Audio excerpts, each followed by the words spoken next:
자, 오늘 하나님께서 우리에게 주시는 말씀을 봅니다. 신약성경 사도행전 10장 44절부터 48절까지의 말씀입니다.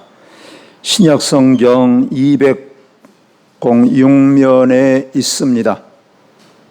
206면 앞에 영상을 보셔도 됩니다. 제가 살아계신 하나님의 말씀을 받들어 읽습니다. 베드로가 이 말을 할 때에 성령이 말씀 듣는 모든 사람에게 내려오시니 베드로와 함께 온 할례 받은 신자들이 이방인들에게도 성령 부어주심으로 말미암아 놀라니 이는 방언을 말하며 하나님 높임을 들음이러라. 이에 베드로가 이르되 이 사람들이 우리와 같이 성령을 받았으니 누가 능히 물로 세례 베풀물 그 말이요 하고 명하여 예수 그리스도 이름으로 세례를 베풀라 하니라. 그들이 베드로에게 며칠 더 머물기를 청하니라. 아멘. 사람은 누구나 자기의 생각에 사로잡혀 살아갑니다. 자기 생각대로 살아가는 거지요. 그래서 자기의 생각이 자기 마음속에 머리에 또아리를 틀고 그것을 머리에 이고 그것에 따라서 살아가게 되어 있습니다. 이제 그것이 시간이 지나면 습관이 되고 고정관념이 되기도 하고 때로는 편견이 되기도 하고 때로는 이것이 아집이 되기도 하고 그렇습니다. 그래서 사람이 이제 나이가 들수록 자기 생각이 딱 굳어진다고 그러잖아요. 굳어지게 되는 거예요. 그래서 나이가 들수록 참 그 생각 바뀌기가 쉽지 않다라고 그러지 않습니까? 사람은 자신의 생각을 넘어서지 못하게 되어 있어요. 그래서 잠언 23장 7절에서도 이렇게 말씀합니다. 대저 그 마음의 생각이 어떠하면 그 위인도 그러한즉 그 사람의 생각과 그 사람이 똑같다 그 말이에요. 그래서 우리는 자기의 생각이 옳은 것인 양 진리인 양 착각하면서 살아갑니다. 더 나아가서 자기의 생각이 맞다는 것을 딱 지키기 위해서 그것으로 무기를 삼고 때로는 그것을 보호벽으로 만들어서 살아가기도 합니다.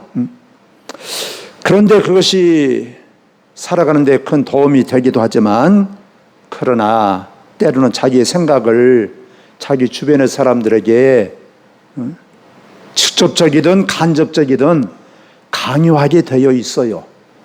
그렇지 않습니까? 그래서 무언중에 다른 사람을 압박하기도 하고 짓누르기도 하고 고통을 주기도 하고 그러는 것입니다. 그래서 자기의 생각이 사실은 하나님이에요. 그렇지 않습니까? 자, 오늘 말씀을 우리가 생각을 해봅니다. 예루살렘 교회가 유대인들로부터 큰 박해를 받았어요. 그래서 교인들이 뿔뿔이 흩어졌습니다. 그래서 모든 교인들이 거의가 예루살렘을 떠났어요. 예수 믿는 사람들을 가만두지 않으니까. 그래서 베드로도 예루살렘을 떠났습니다. 그래서 피난을 간 거예요. 그래서 욥바에 머물게 됐습니다. 물론 이제 욥바가 계속해서 욥바에 머무는 게 아니고 잠시 머물고 또 이제 어디로 가려고 이제 머물게 된 거지요. 자, 그런데 욥바는 굉장히 큰 항구 도시입니다. 우리 구약 성경에서 보면 요나 선지자가 나와요. 여러분 아마 다들 아시겠지만 그 요나 선지자가 하나님의 명령이 싫었어요. 하나님께서 요나에게 말씀하십니다. 너는 니느웨에 가서 40일 후면 니느웨 성을 하나님께서 멸망시킨다고 해라. 그러니까 요나는 그게 싫었습니다. 니느웨가 망해버려야 좋은데 망하지 않으면 안 된단 말이에요. 그래서 하나님의 명령이 싫어서 반대쪽으로 도망을 가요. 도망을 가기 위해서 배를 타고 다시스로 가려고 하는데 그 배를 탄 곳이 어디냐? 욥바라는 곳입니다. 욥바. 이 욥바는 항구 도시. 아주 큰 도시예요. 자, 베드로는 아무튼 이제 아마 다른 곳으로 가기 위해서 뭐 배를 타고 가든지 어디 육로로 가든지 잠시 옆바에 이제 머물게 됐습니다.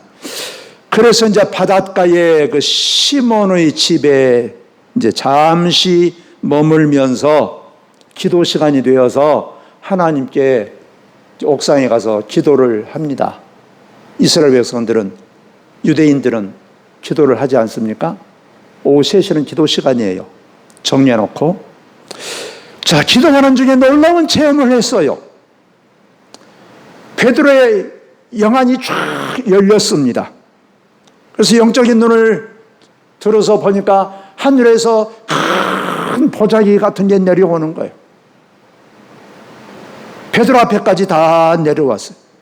내려와서 보니까 보자기 속에 수많은 짐승들이 있는 거예요. 수많은 각종 짐승들이 있는데 성경에서 말하는 깨끗한 짐승도 있고 더러운 짐승도 있고 먹어도 되는 짐승도 있고 먹어서는 안 된 짐승도 있고 모든 짐승들이 그 보자기 안에 그냥 우글우글하단 말이에요. 그러더니 하늘에서 음성이 들렸어요. 베드로야, 그 짐승들을 다 잡아먹으라 그러는 거예요. 그런데 베드로가 생각할 때는 어떻습니까? 성경에서 깨끗한 짐승은 먹지만 더러운 짐승은 먹지 마라 그랬어요. 성경의 말씀이에요. 하나님의 말씀이에요. 그런데 하늘에서 잡아먹으라 그런단 말이에요. 얼마나 이게 갈등이 집니까? 그래서 베드로가 대답을 했어요. 주님, 나는 이 짐승들을, 더러운 짐승을 난 잡아먹은 적도 없거니와 잡아먹을 수도 없습니다. 왜? 하나님의 말씀이거든. 그랬더니 또 말씀이 들리는 거예요. 야, 내가 깨끗하다고 한 짐승을 네가 더럽다고 하지 말아라. 성경하고는 정반대의 말씀이 하시는 거예요. 이 똑같은 일이 3번이 반복이 됩니다. 그러니까 3번 내려오고 3번 음성이 들리고 아마 그랬겠지요. 그래서 베드로가 얼마나 참 이게 갈등이 집니까? 도대체 이런 영적인 체험이 무슨 뜻일까? 궁금하기도 하고 갈등이 지기도 하고. 그럴 때 때마침 가이사랴에 살고 있는 로마 군대의 백부장 고넬료라는 사람이 보낸 사람들이 베드로에게 찾아왔어요. 찾아와가지고 여차여차 이야기를 하는 것입니다. 우리는 지금 로마의 그 군대 백부장, 로마의 그 장교 군인을 섬기고 있는데 그 고넬료라는 사람은 하나님을 아주 신실하게 잘 섬기는 사람입니다. 어느 날 기도를 하다가 환상을 봤는데 하나님께서 우리 주인에게 그 옆바에 살고 그 시몬의 집에 살고 있는 베드로가 있는데 그 베드로를 초청해서 모셔다가 그 복음을 들어라 라고 해서 백부장의 명령을 받고 우리가 지금 하나님께서 가르쳐 준 대로 우리가 당신을 찾아왔습니다. 모시기 위해서 찾아왔습니다. 우리랑 같이 옆바로 다시 가이사랴로 그 군대 고넬료의 집으로 갑시다 한단 말이에요.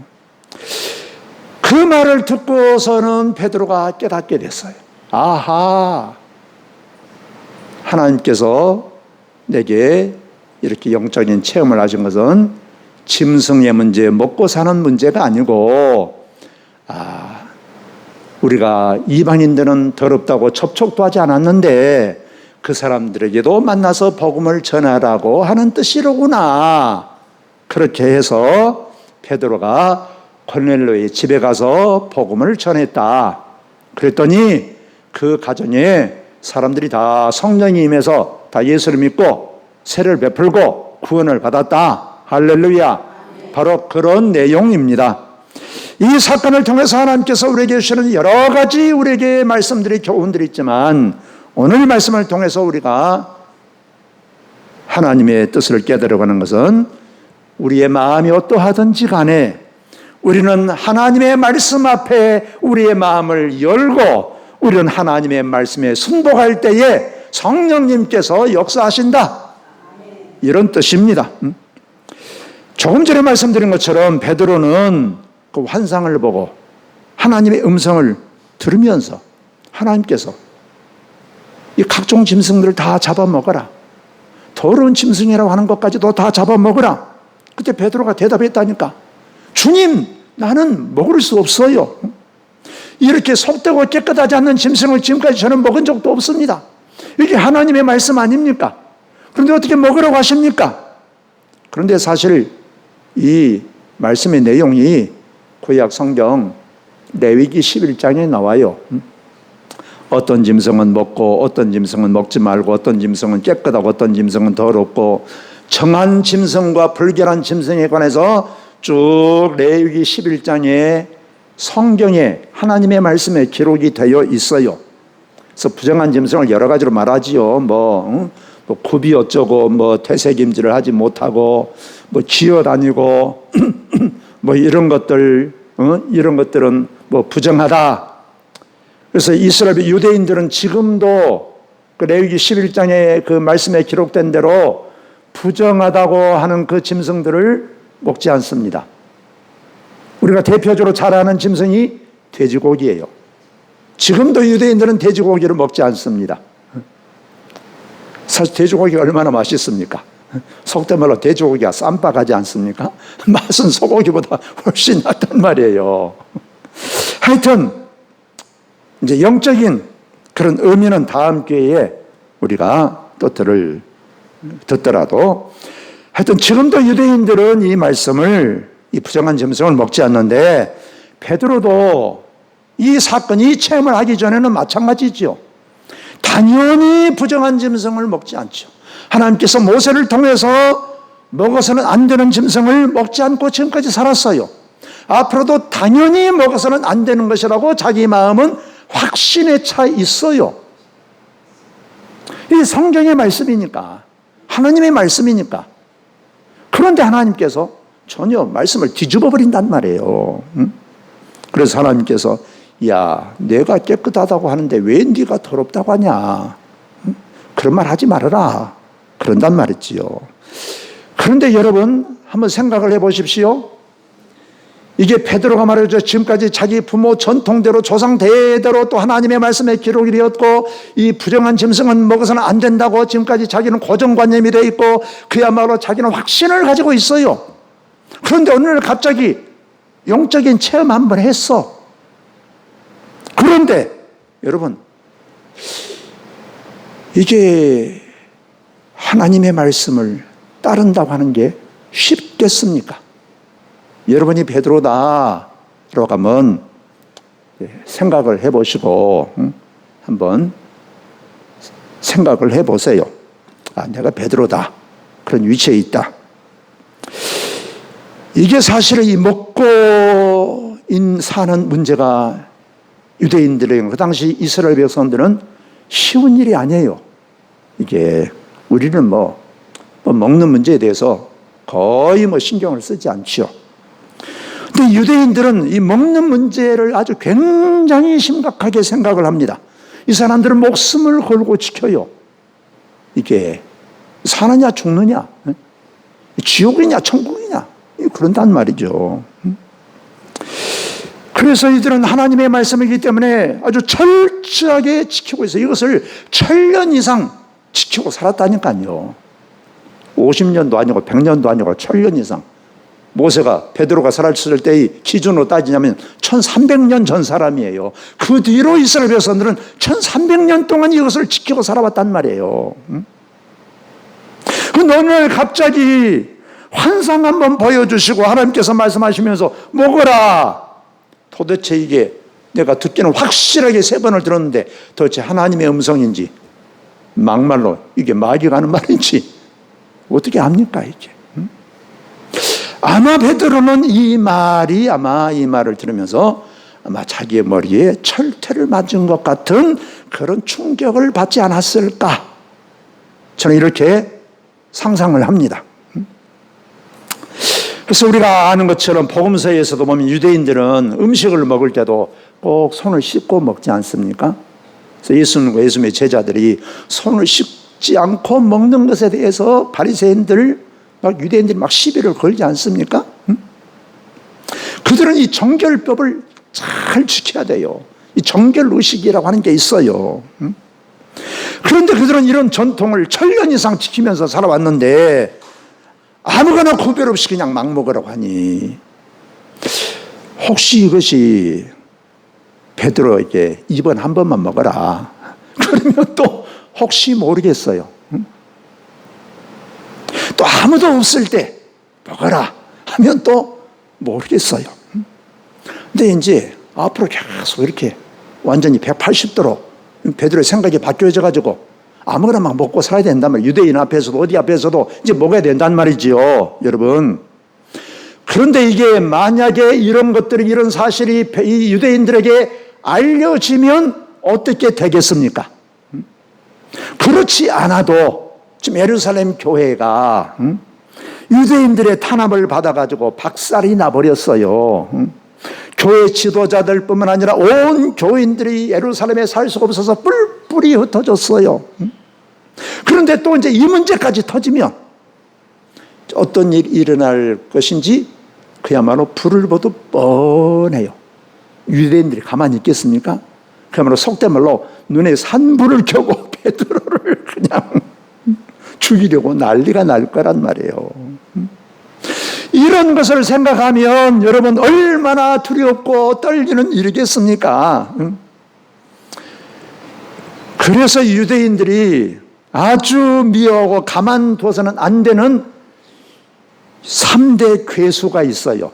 유대인들이 생각하는 3대 괴수. 괴수라는 게 뭡니까? 악당의 우두머리. 유대인들이 도저히 용납해서는 안 되는, 꼭 죽여야만 되고 없애버려야 되는 3대 악당 우두머리가 있습니다. 그 중에 한 사람이 예수님이에요. 왜 그러냐? 예수님 여러 가지 그들이 생각할 때 잘못이 있지만 대표적인 것 중에 하나가 안식일을 깨뜨려 버렸다는 거. 안식일. 그들은 안식일을 어떻게 지킵니까? 안식일 일도 하지 마라 그렇잖아요. 지금도 유대인들은 안식일 전날 밥을 다 해놓는다니까요. 밥을 다 해놓고 우리 식으로 말하면 상포 다 덮어놓고 설거지도 안 해요. 그냥 밥 먹고 그냥 상포 덮어놓고 안식일 지나야 설거지 한다니까. 아궁이에 불도 안 핀다니까요. 요즘에 뭐 버튼 한번 누르면 뭐 밥이 되지만, 그래서 저는 뭐 겪어보지 못했지만 그 뭐 이스라엘은 지금도 호텔에 가면 엘리베이터가 2대가 있다고 그러지 않습니까? 이방인용, 이스라엘 백성들용. 유대인들은 이 안식일 날은 버튼도 누르면 안 되니까 그냥 층층마다 그냥 자동적으로 멈춘다고 그러잖아요. 이렇게 철저하게 지금도 안식일을 지켜요. 지금도 지금 우리 세계적으로 지금 아주 전쟁이 두 곳에서 그냥 크게 일어나고 있지 않습니까? 러시아하고 우크라이나하고 또 다른 하나는 지금도 이스라엘하고 하마스라는 단체하고 뭐 나라라고도 할 수 있죠. 전쟁이 일어나지 않습니까?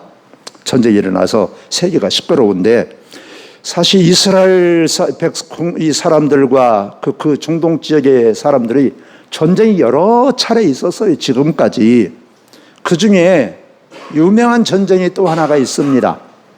1967년도에 일어난 전쟁인데 그 전쟁을 6.1 전쟁이라고 그래요. 6.1 전쟁. 전쟁이 시작해서 6일 만에 끝나버렸다 이거예요. 그 어마어마한 그 강대국, 그 많은 그 나라들을 이스라엘이 6일 만에 이겨버렸어요. 왜 6일 만에 이겼냐? 7일째 되는 날은 무슨 날입니까? 안식일 날이에요. 안식일 날. 안식일을 지켜야 돼요, 이스라엘 사람들이. 그래서 6일 만에 끝나버린 거예요. 그러니까 이 사람들이 안식일을 얼마나 철저하게 지키는지, 귀중하게 생각하는지. 안식일을 안 지키면 그냥 죽는다니까요. 죽어, 여러분. 그러니까 안식일은 어떤 것과도 비교 타협할 수가 없어요. 반드시 지켜야만 되는 거예요. 안식일을 지키지 않으면 죽는 거예요. 안식일을 지키냐 안 지키느냐가 하나님의 백성이냐 아니냐의 이게 기준이에요. 그런데 예수님과 제자들이 안식일 날, 우리 식으로 말하자면 팥도둑 지나면서 밀값 손으로 비벼 먹어버렸다니까. 비벼 먹어버렸. 일이다 이거, 일. 여러분, 이 손 비벼 먹는 것이 뭔 일입니까? 옛날 저들 어렸을 때 어른들 보리타장 밀타장 많이 했어요. 그 일하고 나무하고 오다가 궁금하면 말이죠. 비어가지고 타작해 먹었습니다. 맛있어요, 이게. 예수님께서 안식일 날 병자를 고쳤어요. 예수님께서 안식일에 생명을 구하는 일을 했어요. 그들이 생각할 때는 예수님께서 안식일을 지키지 않았어요. 이러니 이런 사람을 가만둘 수가 없는 거예요. 그래서 다른 이유도 있지만 유대인들이 예수님을 십자가에 못 박아 죽여버린 것입니다. 이처럼 안식일을 철저하게 지켜요. 여러분, 오늘날로 말하자면, 우리에게 말하자면 안식일은 어떤 것과 같습니까? 주일이에요. 주일. 우리는 주일에 대해서 어떻게 생각합니까? 아이고, 우리 아들 결혼하네, 딸 결혼하네, 이웃집 누구 결혼하네, 어쩌려면 주일날 교회 안 나버리잖아. 우리는 여러분 죽을 목숨이에요. 죽은 목숨. 여러분, 그렇다면 주일 안 나와버려. 그래 놓고도 아무런 탈도 없어. 여러분. 또 한 사람이 유대인들이 생각할 때의 괴수가 있습니다. 그 괴수가 누구냐? 사도 바울이에요. 왜 사도 바울은 괴수 중에 한 사람이냐?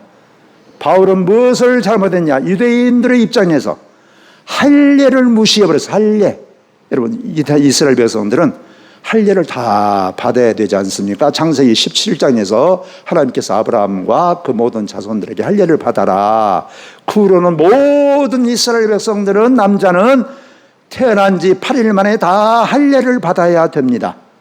할례를 받았냐 안 받았느냐가 하나님의 백성이냐 아니냐의 기준이에요. 또 다윗이 골리앗과 싸우러 나가면서 뭐라고 말합니까? 저 할례 받지 못한 백성이 할례 받은 우리 하나님의 백성을, 할례가 기준이에요. 그런데 바울이 뭐라고 합니까? 할례를 받는다고 구원받고 안 받는 것이 아니요. 그래 버린 거예요. 그럼 뭐로 받냐? 예수를 믿어야 받는 것이요. 우리가 생각할 때 이게 당연한 것 아닙니까? 근데 그 당시에는 구약의 아브라함 때부터 하나님께서 말씀하셨다니까요.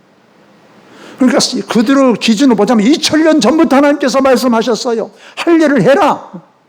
그래서 그들은 죽으나 사나 할례를 하는 거예요.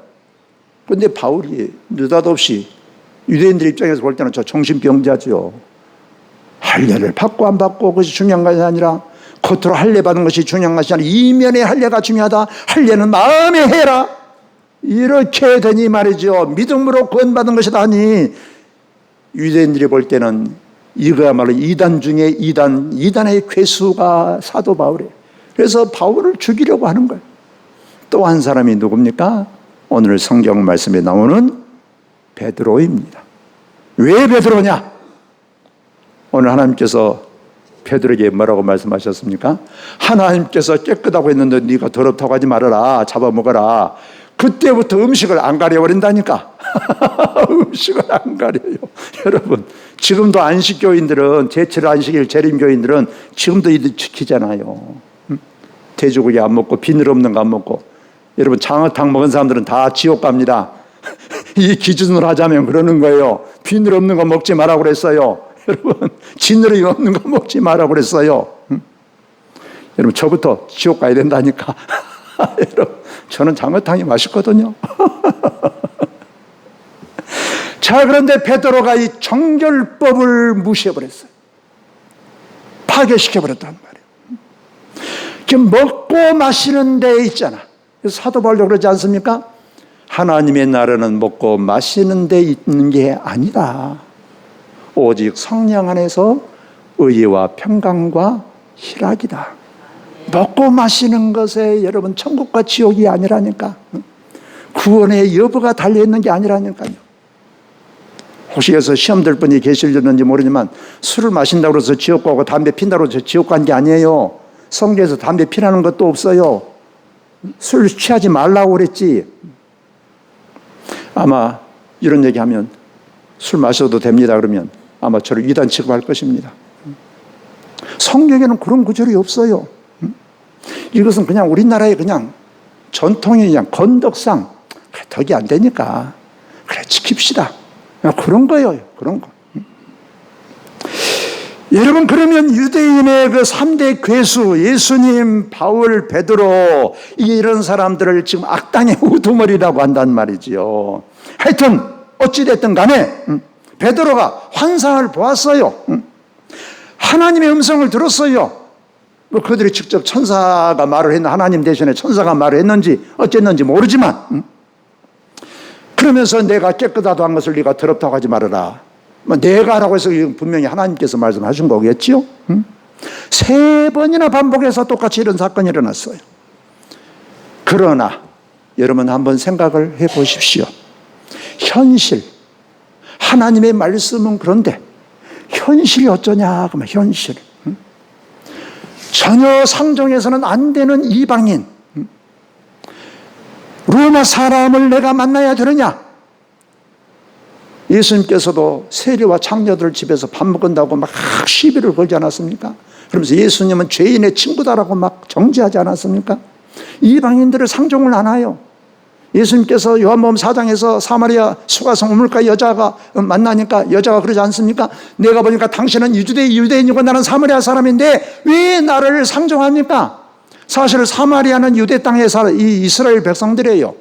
단지 나라가 망할 때 북쪽 나라에 속했는데 그때 다른 나라 민족이 와서 사마리아에 정착해서 살았어요. 그래서 순수 이스라엘 백성들의 혈통이 아니에요.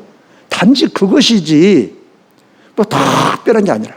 근데 그것조차도 상종을 안 했는데 이방인 로마 사람들한테 가서 복음을 전하다니 현실이, 만약에 이 사실이 또 베드로가 이랬다는 게 유대인들에게 알려지면 베드로가 어떻게 되겠냐고 이게. 그러니까 이런저런 일로 지금 힘들고 어려운데 이제 이런 사실이 또 알려지면 이게 어떻게? 그 당시는 베드로만 지금 체험을 했지 똑같은 다른 예수님의 제자들도 상종을 안 한다니까요.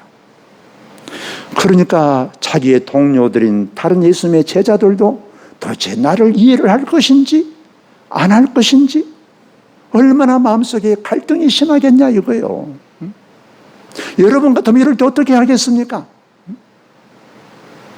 하나님의 말씀을 따라야 될 것인지, 또한 옛날에 하나님의 말씀을 먹지 말라는 거 아닙니까?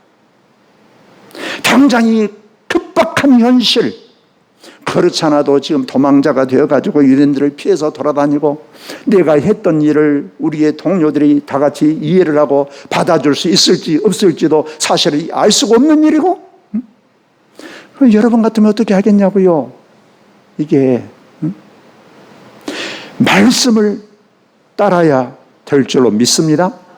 여러분들 아멘 3분의 1만 하셨는데 말은 쉽지요. 저도 말씀을 따라야 됩니다. 저도 큰 소리 칠 수 있어요. 말은 쉽지만 현실은 혹독하다 그 말이에요. 현실은 혹독해. 아무튼 이런 환상과 하나님의 음성이 어떤 뜻인가를 생각하고 있을 때 사람들이 베드로에게 찾아왔어요. 여차여차해서 아까 말씀드린 것처럼 이래서 사람을 보내서 우리가 심부름을 왔습니다. 우리 주인께 가서 복음을 전해 주십시오. 이 말을 듣고 이제 환상의 의미가 무슨 뜻인지 베드로가 알았습니다. 그리고 베드로는 이것은 음식의 문제이기도 하지만 그러나 이방 사람과 선민이라고 하는 이스라엘 백성들을 구별하지 말고 대하라고 하는 하나님의 뜻이구나. 이 하나님의 뜻을 알게 된 거예요. 그러나 그럼에도 불구하고 쉬운 일은 아니라니까요. 이게 유대인들은 자기 자신들만 하나님의 백성들이라고 생각하잖아요. 그리고 이방인들은 지옥의 땔감이라고 생각해요. 지옥에서 사람들을 다 막 벌을 주는데 땔감용이야. 땔감용. 영원히 고통당해서 죽어야 할 사람들이 이방인들이에요. 이처럼 상종을 하지 않냐. 그래서 현실은 너무 이게 어렵다는 거예요. 이 베드로의 전통, 베드로의 생각, 베드로의 고정관념, 베드로가 알고 있는 하나님의 말씀, 이것과는 전면 배치되는 거예요. 아주 정반대예요. 이런 상황에서 베드로가 어떻게 했냐? 여러분 어떻게 했습니까? 우리가 잘 알지 않습니까? 자기 생각, 조상들로부터 지금까지 계속되어 온 그들의 전통, 자기 알고 있는 하나님의 말씀이라고 하는 것, 그 모든 것, 자기 주관, 자기의 편견, 이 모든 것 다 내려놓았다. 할렐루야. 마음을 활짝 그 하나님의 말씀에 마음을 열었어요. 그리고 순종했어요. 우리가 잘 아는 것처럼 하나님의 말씀에 순종해서 그 사람들을 따라서 고넬료의 집에 갔습니다.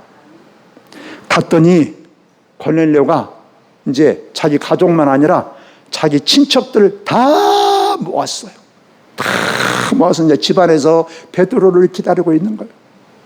베드로가 자기 집에 도착하자마자 베드로 앞에 넙죽 절을 했다 그랬어요.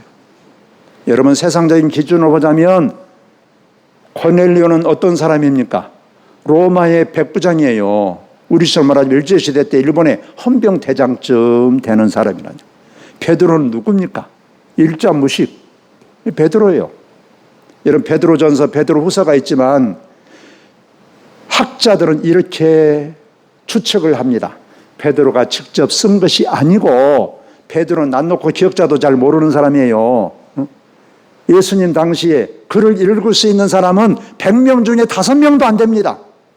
베드로가 조상 베드로 이게 바닷가에서 고기만 잡았는데 무슨 기억 니은을 알겠습니까?